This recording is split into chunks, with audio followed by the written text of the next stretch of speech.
Gruntovčani, dobrodošli u najavu četvrte košarice sa Grunteka ove godine.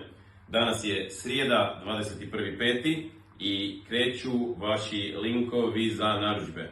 Pa da vidimo šta vas čeka sljedeći tjedan u vašim košaricama koje će se dostavljati od 26. do 31.5. Ali to vi sve već znate.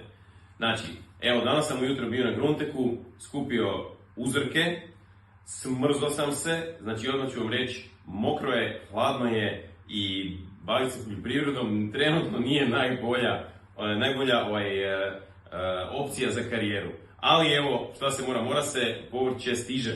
Pa idemo vidjeti u mini i maxi košarici, kao što znate, kvalitativno je jednako, ali kvantitativno nije.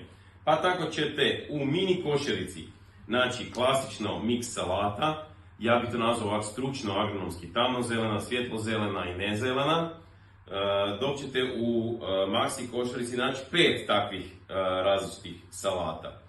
Odmah pored njih, već ste ih iskusili, naše prekrasne korabice, 2 malo veće su već, 2 korabice u mini, a 4 u maxi.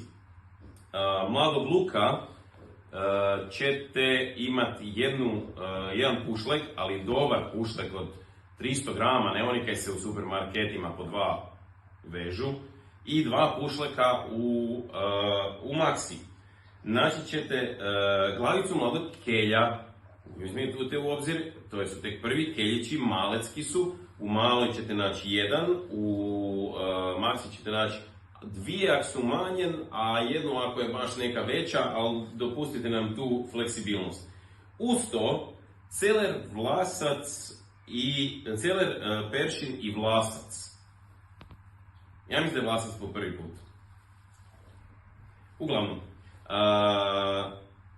o Bože, vidi špinat. I mladog špinata ima.